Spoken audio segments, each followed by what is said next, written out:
Hello and welcome to a very Christmassy Royal Roundup.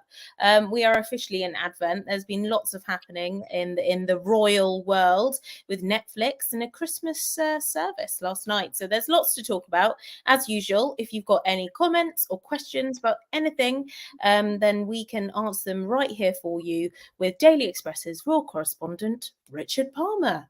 Welcome on board, Richard. So there is lots to talk about this week, Richard. We did briefly talk about Netflix last week, but we've had 3 more episodes drop since then. And there's been lots of reaction to it online with various people commenting on it all over the world. So we're going to talk about royal family reaction. We're going to talk about public reaction, and we're just going to try and get some few key points to take away from the episode so far. And if you've watched it, then do let us know what you think about it. Has your opinion changed on Harry and Meghan at all? Are you not interested in it? Are you thinking that it's a good thing and they deserve to have this platform to talk about royal family business or not? Let us know in the comments. But key points then to take away, Richard, from the final 3 episodes. Obviously more scrutiny of the media and perhaps some members of the royal family is what I took from it. But let's go to the expert. What do you think? Yes, I suppose so. I mean, I think there were a couple of quite serious allegations levelled at the royal family in those final episodes. Episode 5, I think I remember, was the key one, where Harry was talking about when they came back from Canada in January 2020 and wanted to discuss with the Queen their plan to quit to go abroad, and interestingly, confirmed that they were willing to give up their titles, renounce their titles, if it was felt that was needed. And first of all, he said that the Queen, having agreed to meet them, then unagreed and essentially said she'd been told to say that she was busy all week and couldn't meet them. It wasn't made clear who had ordered her not to meet them. My guess is that would have been the then Prince of Wales, Prince Charles, and Prince William, possibly via their private secretaries, but we don't know that for a fact. That's quite just branching off slightly. That's quite interesting as well, because I think over the last couple of years of Queen Elizabeth's life, I think courtiers faced a difficult balance. People, I say courtiers, I mean palace officials, people working for the royal family. They faced a difficult balance because they didn't want to portray the Queen as an enfeebled old lady who was being held prisoner by members of her family or by her advisors. I think it was always made clear to me that ultimately this was the Queen's decision. The Queen was still in charge, and that was certainly the case dealing with the 2 biggest controversies she faced in the last 3 years of her life: Prince Andrew, the Duke of York, and the Sussexes. So it was made very clear to me, and I'm sure to other reporters, that the Queen took these decisions with the advice of people who worked for her, but also with the advice of the family, and particularly Prince Charles, as he then was, and the Duke of Cambridge, as he then was, Prince William. And of course, the Queen isn't here to say whether that was said or not, and she was a very, very private person. Do you think that Charles, now probably knowing this information, will be annoyed at the fact that Harry has made this public, given the Queen's wishes that to have such a private life? Yeah, I mean, I'm pretty sure the King will not have welcomed some of the things that were said in those last 3 programmes, and I'm pretty sure that he wants it all to go away. But there's no sign of the rift in the family being fixed at all. I mean, it's the rift has deepened, isn't it? Hasn't it really? Yeah, it certainly has. Yeah. And then so to go on, really, you had Harry talking about feeling terrified that his brother was shouting him at that meeting, and then his father was saying things that were untrue. He said. So this was all quite dramatic stuff. What else? Another key point, I think, one that certainly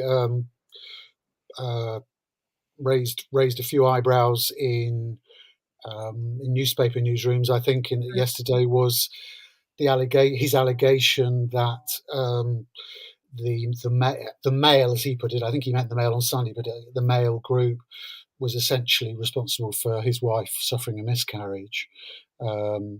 So he said that very clearly, and then said obviously he couldn't prove that, but he was clear in his own mind that the stress of all of that was what led to the miscarriage.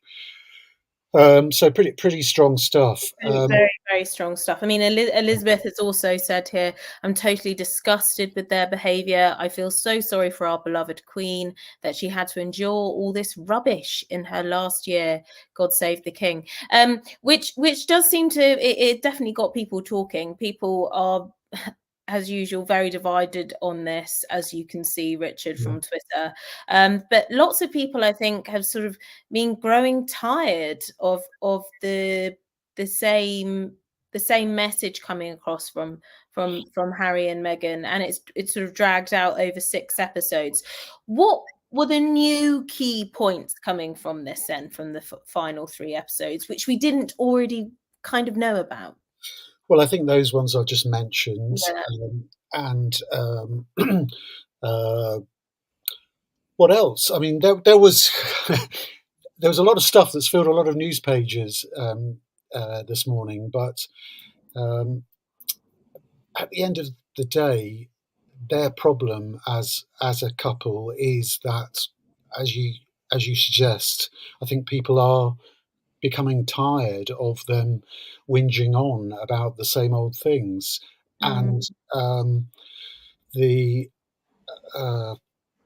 certainly the royal household, the palace, seems to have taken the view that there wasn't enough in those final 3 episodes to warrant a public response.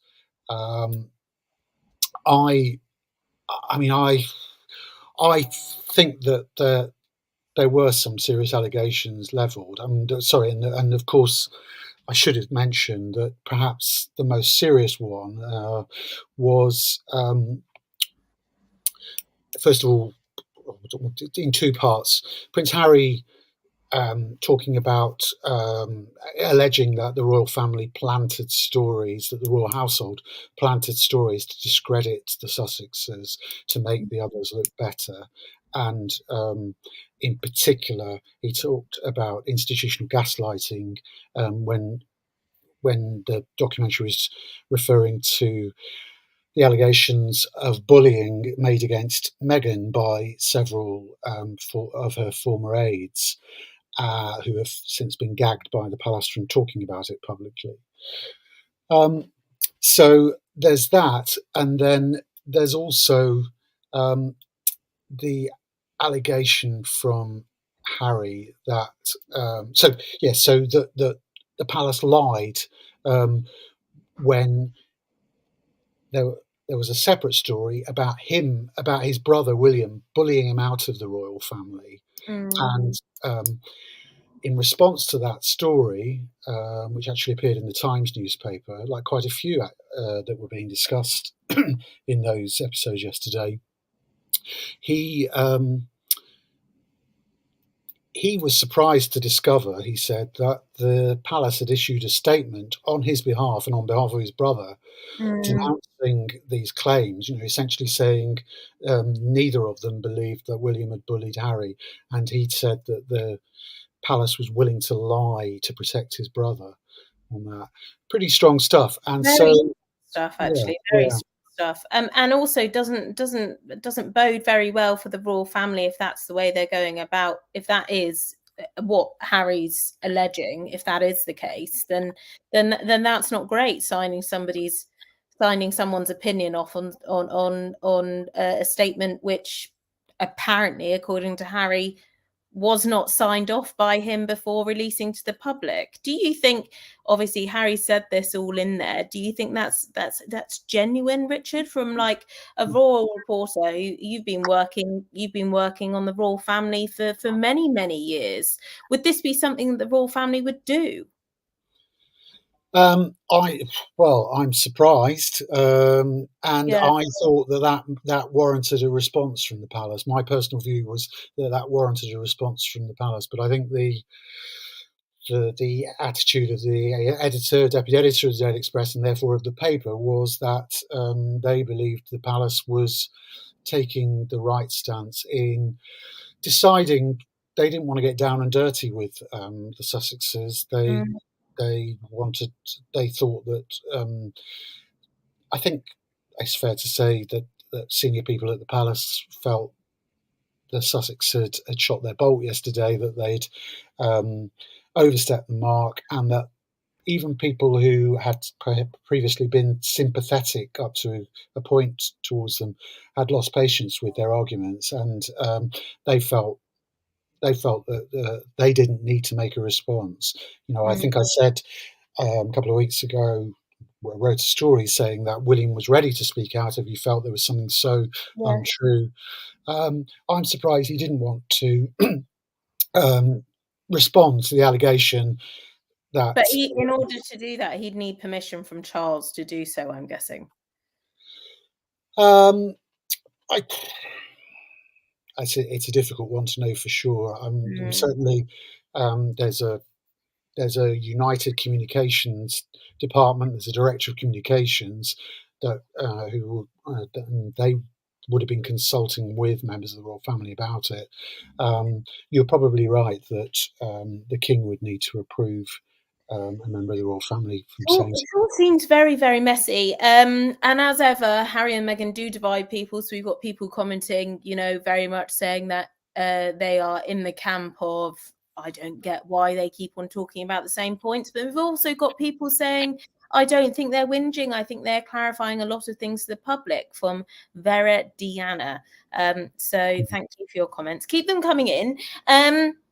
Okay, Richard. Well, we took this to a poll because I was interested on what the Daily Express viewers thought about the series. So if we can bring up the poll and have a look.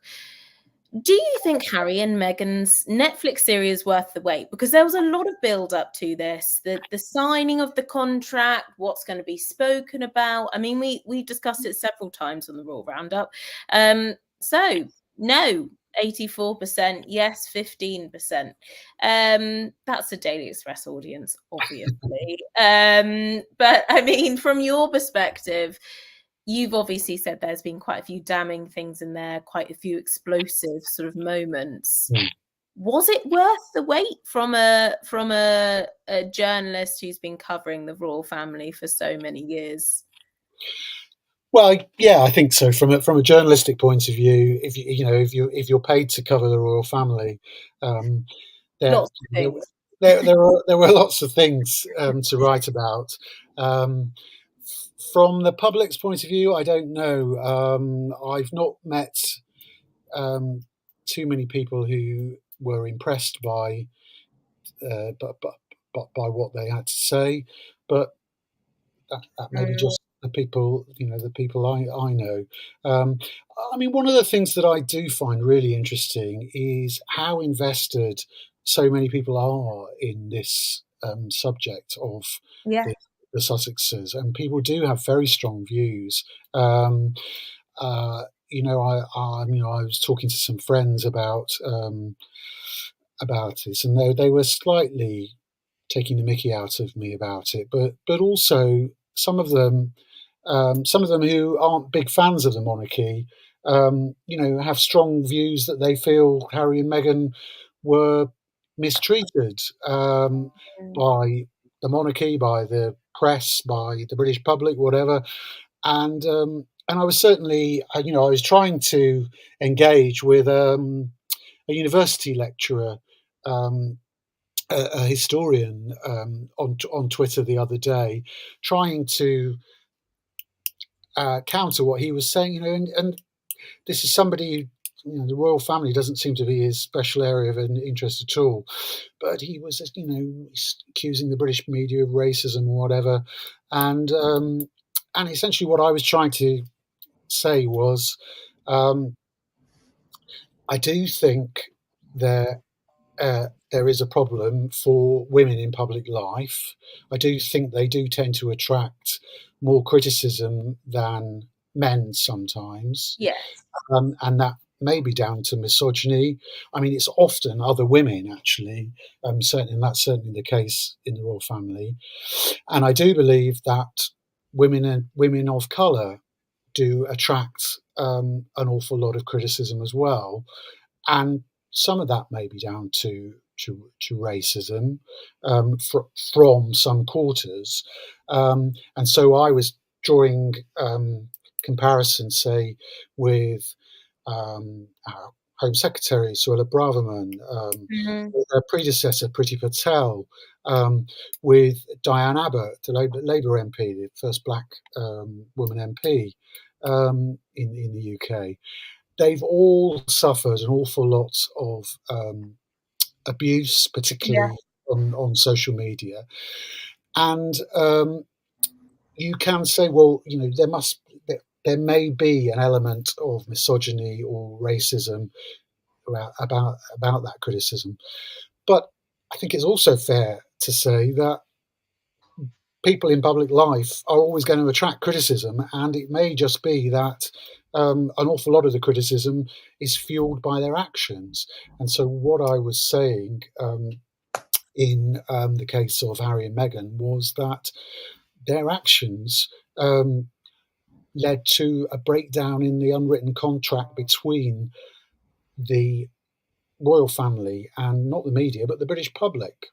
British public, let's be honest about it. It is a soap opera. It's a national soap opera at times.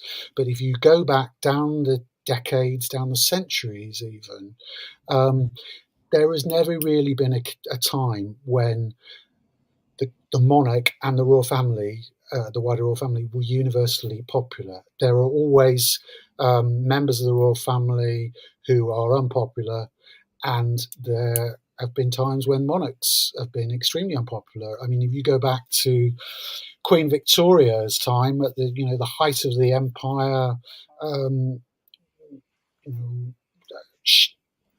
she was very unpopular amongst a significant proportion of the population because she didn't go out in public for years and years, and people asked. There was a very successful Republican campaign saying, what does she do with the money? Where's all the money, the public money she was getting? So there's always been some controversy, some drama happening, but of course with the rise of social media and giving more platform to people to have their opinion. For instance, Janet, I cannot help but wonder why they hope to achieve by spreading all of this. So there we go. It just ignites the conversation even further. Do you think Harry gave Meghan enough of a heads up? This was very much a whirlwind romance, which we did find out. Obviously, we knew that already, but I think we found out in more detail, didn't we? Just how big of a whirlwind it was. Flying back and forth, which is also that's another subject altogether, ranking up the air miles, which I think Meghan did actually say herself in the end, which was a slight contradiction. Given how much they do talk about how important it is to be aware of your eco footprint. I did see that at the end and I thought, that is a complete contradiction. But there they are. They are the royal family, and they were senior working royals when they're doing lots of this flying back and forth. But I guess in their courtship they weren't. But my point being is, it was a whirlwind romance, wasn't it? Do you think Harry did give Meghan enough of a heads up into just how much of a responsibility, I guess, it is to take on to be part of the royal family, and what is actually expected of her, and some things that she might have to give up in order to do so?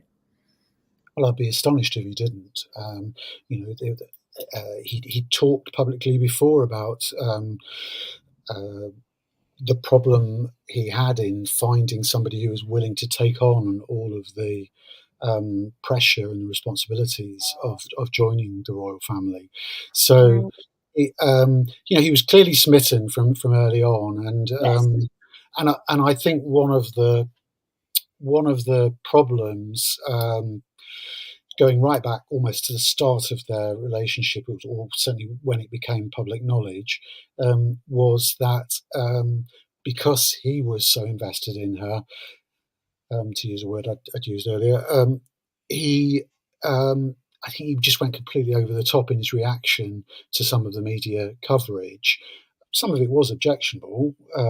Let's be honest about that. But he just went over the top, and he fueled a really toxic. He created a really toxic situation that has really defined.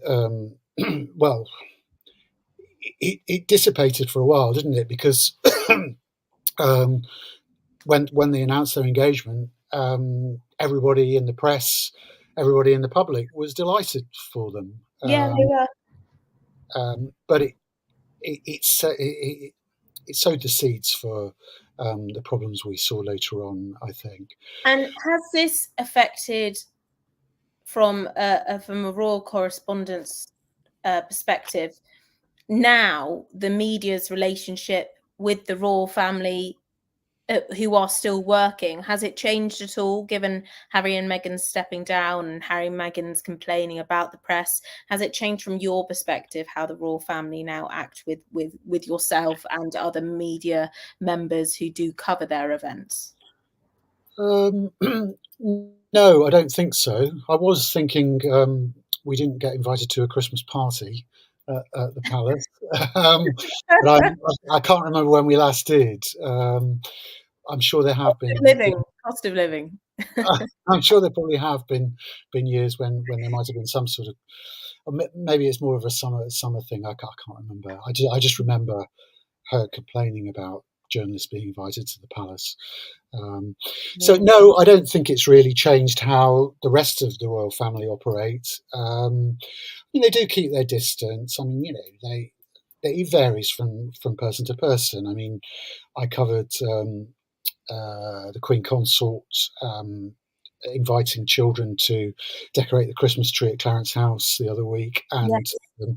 and she couldn't have been more pleasant, and was said hello to all the journalists. I think well, certainly said hello to me, and I'm sure she did to others. And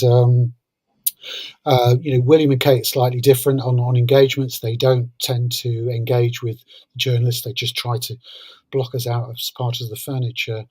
But no, I mean, it's a very similar arrangement, Okay. and I think it needs to be that. I think there just need to be a bit of distance between the royal family and the media, because Yes. it's, with the best will in the world, you're gonna have the odd dispute with people that you're writing about. So a little bit of distance is not too bad. You don't want to be No. too Well, familiar. that's also interesting. So, because obviously, if of all of these claims that Harry and Meghan have been making, if the royal family agreed on it, you'd think that there would have been some change in protocol and stuff. That's just my opinion on things, what I'm taking from it. But in Yeah. terms, Well, uh, this was a thing when they first started saying, "Well, we don't want to deal with this part of the press and that part of the press, and the royal rota is the problem." And um, I wrote and tweeted that nobody in the royal family was supporting them, and some people have sort of taken that to say, so they were briefing against them. Well, there was briefing going on, trying to put things in perspective, and so I think at that time there was a feeling that members of the family understood the pressures that the Sussex were under, mm, and because they'd all been through something similar. What Harry and Meghan experienced wasn't anything dissimilar to what Edward and Sophie have experienced at times, and William's had spells where there was the sort of spell where work shy William was in Yes, the I press remember for a long time, that. um, and certainly Prince Charles, as he then was, had years where he was embroiled in controversy. Mm. So they were sort of saying, we understand why they feel like they do, but we think it's mad to try to um, take on the press, take on the British media, and it's mad to refuse to deal with them because um, both institutions need each other. That And Harry did say, didn't he? He said that within the documentary, he understands the concept of the fact that it's obviously public money, and therefore, because public money is being used, these events, which are public, need to be covered by the press, which the public reads. So he does kind of get it. Okay, interesting. yeah, John said so much for the couple that wanted a private life. Well, there we go. That's a whole nother debate, yeah. I'm afraid. Well, they did. I mean, just on that point, they did once again try to clarify that by issuing a statement to the New York Times, which I believe was out on strike. The journalists were out on strike on that day, so they perhaps broke the strike by talking to the New York Times, but saying that. So they issued a statement saying they never said they wanted privacy. It was about control, and I think it's the control that is the problem. It's our union, the National Union of Journalists, criticised them when they said they were going to pull out of the Royal Rota, because our union believes that people in public life should Mm. speak to journalists, not just ultra-friendly journalists, but journalists who are there to ask questions on behalf of the public, to scrutinise them. And so it's the same as politicians who, political parties that at election time say, we're only going to invite newspapers that are supporting us to our press event today. This shouldn't happen in a democracy. People in public life should be willing to put themselves up for scrutiny from newspapers and others who Mm. have a variety of attitudes towards them. Yeah. Okay. Moving on then to royal family reaction to this. It's all been very quiet, hasn't it, Richard, on that front? If I'm correct in believing. Yes. So as I was saying, sources close to William had made it clear that he was prepared to speak out if there was something that was so damaging or so inaccurate that they felt he needed a response, but that hasn't come, and I think that's because the view inside the palace is that they don't need to do that. Nobody needs to do that because the public has seen the Sussexes for what they are, and just leave them to it. So the message coming out of the palace has been, perhaps predictably, it's business as usual, and they've been quite busy. I mean, the king has just been out today. He's been to a Jewish community centre, and I think whilst we've been doing this, pictures have been dropping of him dancing at the community centre.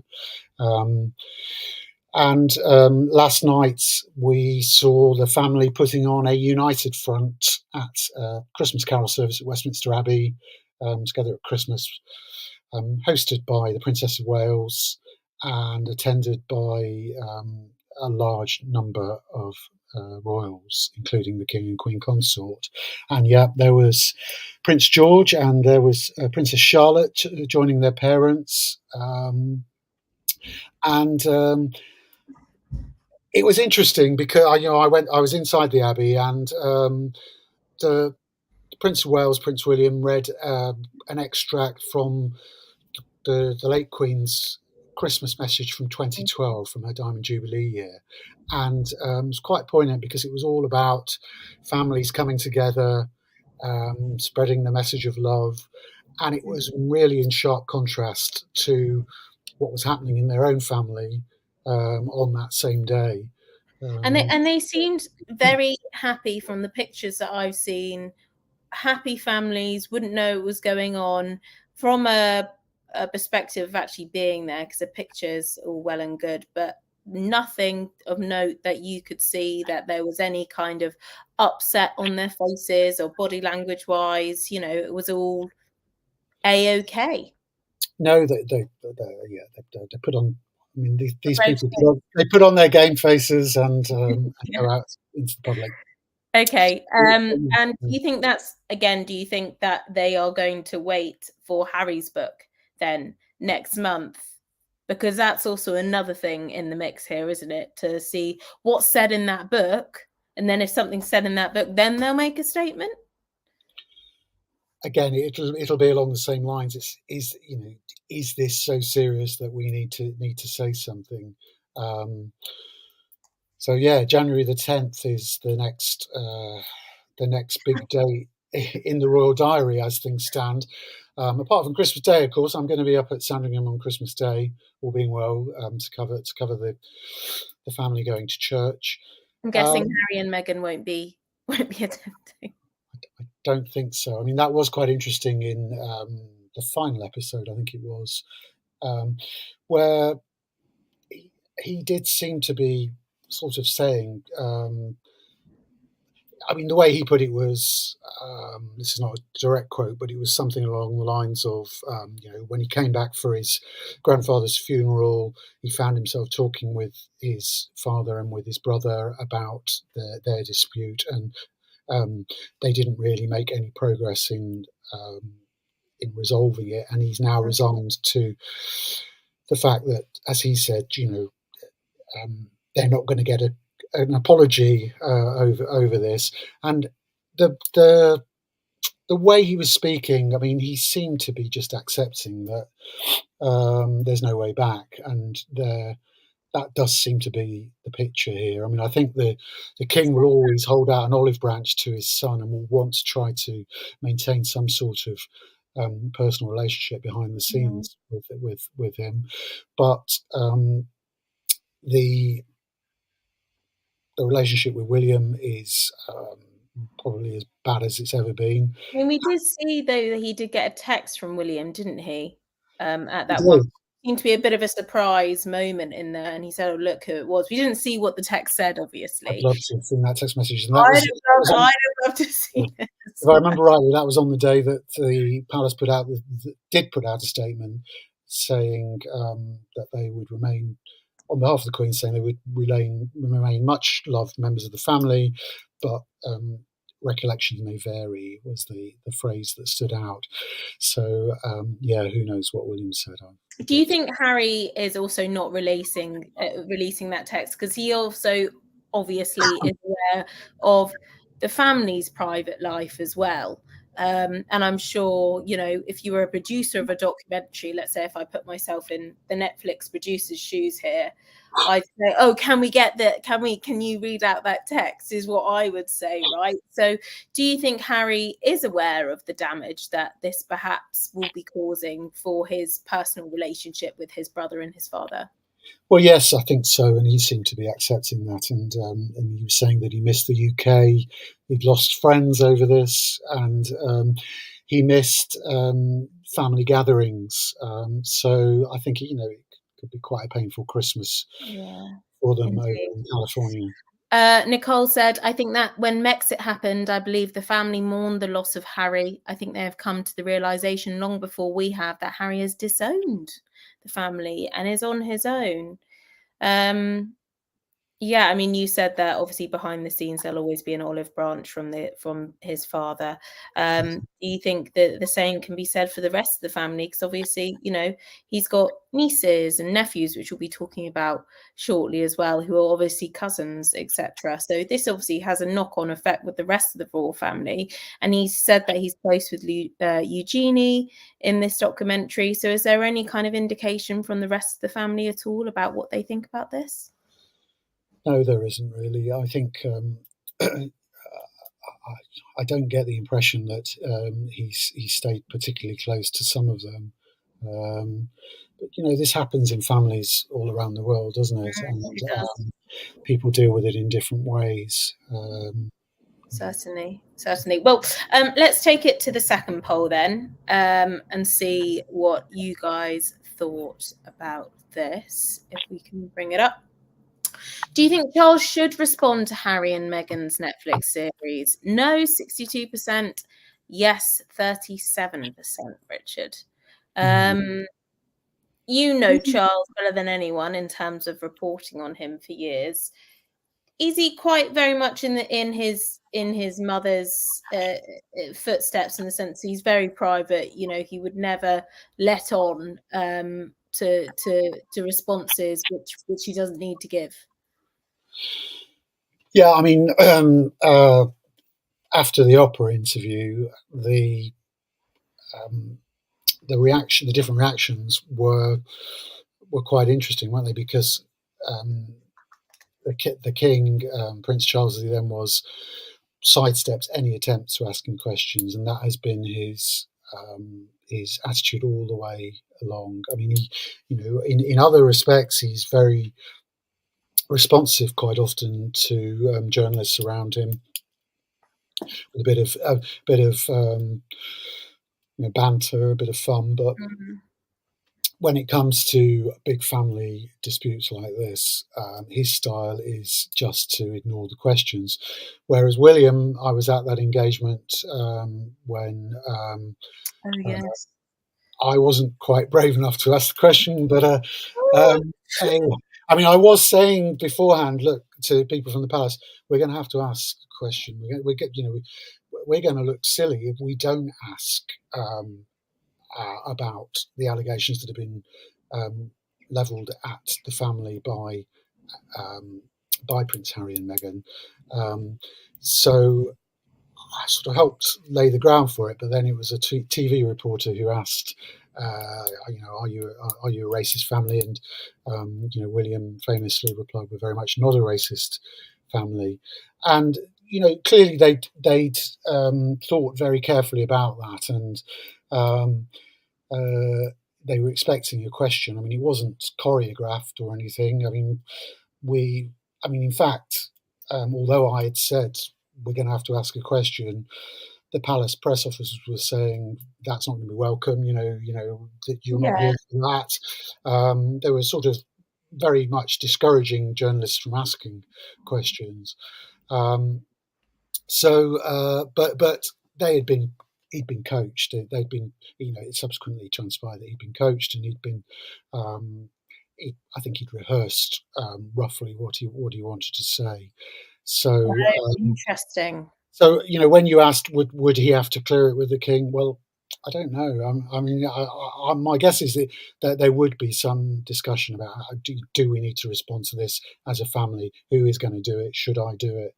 I mean, from an outsider's perspective, obviously William and his father are going to be a lot closer because they're both senior working royals, whereas Harry isn't now. But it does kind of beg the question of 2 against 1. So what would be your response to that? Sort of almost like a ganging up type perspective on this whole saga. Well, that's clearly how Harry felt the Sandringham summit went. I mean, there were, I think there were 4 people in the room, weren't there? So, and 2 of them were shouting. The Queen doesn't sound like she was shouting. Harry saying he was terrified. This is somebody who went to war. So it does seem a bit extraordinary that he should be terrified by his brother shouting at him. I mean, just on the point about the closeness between the King and the Prince of Wales, that is something that has been quite recent, and I think we may have discussed this before, but it's essentially a product of the falling out with Harry, of their decision to quit. Up and until that point, it was Harry who was closer to Charles than William was, and William and Kate and their kids very rare. They had quite a long spell where they very rarely saw Charles and Camilla at Highgrove or anywhere else for that matter. And it was only after Megxit that Prince William and Prince Charles, as he was, really sort of started speaking and seeing each other much more regularly again. And if you remember, there was a Father's Day, I think it was a Father's Day picture that was published by the palace, with William has got his head, I think if I remember rightly, William has got his head on the king's shoulders, and I think it might have been taken by Kate, if I remember rightly. And I remember asking somebody quite close to one of those people, how was that a sign of them getting closer together? And the person I spoke to said that these things don't happen by accident. That there's a reason why this picture has been put out today. Yeah, to kind of show a united front. Yes. It seems, and then with all the royal family going last night to the service, which we'll talk about briefly at the end of the royal roundup. Shelley said Harry was broken after the passing of his mum, and to this day is still very much broken and will bother him, and all the ways she had been treated by the royal family. I mean, we saw this was displayed in the episodes, didn't we? That infamous Diana interview, which William has very much shunned and should be used. It was shown, which we did briefly discuss last week. But obviously, this is all fed into his adulthood. Richard, what would you say back to Sally then about this? Yeah, I mean, clearly both brothers were badly affected by the death of their mother, as anyone would be, and it's interesting how they've reacted differently, and I think you see that in other situations. You might know people who the parent is an alcoholic, and some people turn to drink as well, and other people never resolve never to touch a drop, and so it's just he's never really come to terms with it. And I think actually a lot of what he says about the media is unfair, and the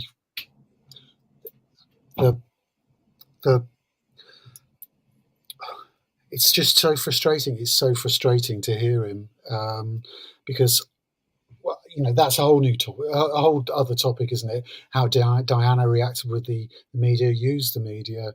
I think Prince William is somebody who's a bit more balanced about it all, and he recognises, he does bear resentment about the way the media behaved when he was a child, like his brother does.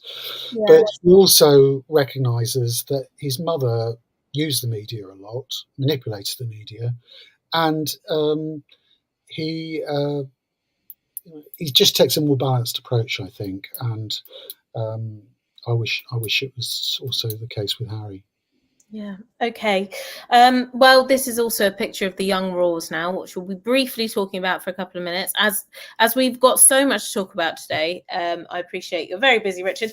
So briefly on the young royals, then, obviously this has going to have a big impact onto everybody, them stepping down as senior royals, being across the other side of the world. And obviously we're talking about the adult senior working royals, but there are also children in the mix, and one of these days, a few years down the line, they'll be adults and they'll have roles to play in the royal family too. So how will this have had a knock-on effect then onto their relations, I guess, with their cousins across the pond? It's a good question. I mean, I think there's clearly not a lot of talking going on between the families. I mean, one of my colleagues, Roy Anika, on the Sunday Times, wrote last weekend that the two families were exchanging presents for the children. So there does seem to be some limited contact, Mm. and but I think it must be frustrating for the children that they don't see their cousins, but No. it's again they're quite young. They just the children just live for the moment, get on with it, don't they? Yeah, they do. And Harry did mention that. He said it'd be so nice to, be very much in the world. I think he was talking about his son, of just having no idea of everything that's going on around him and just enjoying life. Yeah, I mean, I remember at one point he said, he spent 5 months in Windsor. This is his life. California is his life. Yeah, he did. He Mm. did. Okay, then. So they're exchanging presents at Christmas. The likelihood of them seeing one another again, is that on the horizon? I don't think so at the moment. They're all. I mean, I think. I think that one or two newspapers have been campaigning for quoting people saying that Harry and Meghan shouldn't be invited to the coronation, and Well, that's another topic. yeah, I think they'll be invited to that. I think the king, as I said, wants to keep a relationship with his son, and it would be natural for both of his sons to be at that event. I think, and I'll be very surprised if they aren't invited, and whether they come With is another matter. children? With the children might be a little bit young still Mm, to mm. something like that. I mean, I think I'm guessing, but I think that George and Charlotte might well go to the coronation, and Louis may be a little too young, but we'll see. Maybe, yeah. But I would have thought, Starring Platinum Jubilee yeah, appearance. yeah. But I think they'll be. I think the Sussexes will be invited to the coronation, but whether they come is another matter. And of course, When will invites be sent out for that? Because obviously that's obviously all in the mix, happening behind the scenes. These things don't just get organised overnight. So when do invites for a coronation go out, Richard? you put me on the spot there. It'll be a little while yet, and everybody knows when. I'm expecting the post, you see. So, I mean, everybody knows the date. okay. Yeah, I mean that. So, but of course, one of the issues will be, will they take attention away from the day if they do turn up? Mm. We've been through all of this debate, haven't we? Will they Yeah. be booed? I can remember people on our newspaper saying, "Oh, they won't be booed. People don't boo," and I said, "Well, I think they might be." And sure enough, they were booed. They got a mixed reception. They got some cheers as well, but they were booed outside of St Paul's Cathedral. If I was going to put money on it at the moment, I would say that it's more likely than unlikely that Harry and Meghan will be at the coronation. Well, let's see how explosive this book is, shall we? Yeah. And see what happens next. Okay, and finishing off, as it's nearly 3 o'clock, Richard. Business as usual. You did say earlier we had a Christmas service last night. You were there. You said all happy families. What can you tell us about the Christmas service before we have to watch it? Well, there was some famous names there. Then Kristen Scott Thomas did a reading.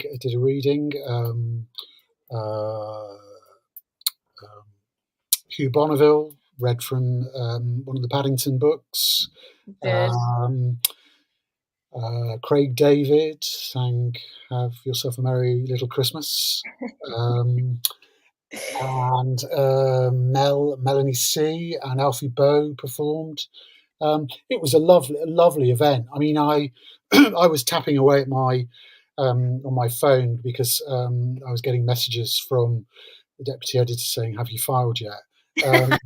So, I didn't enjoy it as much as I could have done, but I mean, I still really appreciated it. It was a privilege to be invited. Yeah, and did the children look like they were having fun? Did they show any of their personalities at all? Any little bits you can tell royal fans about? Well, there was quite a sweet little moment when we caught a glimpse of George.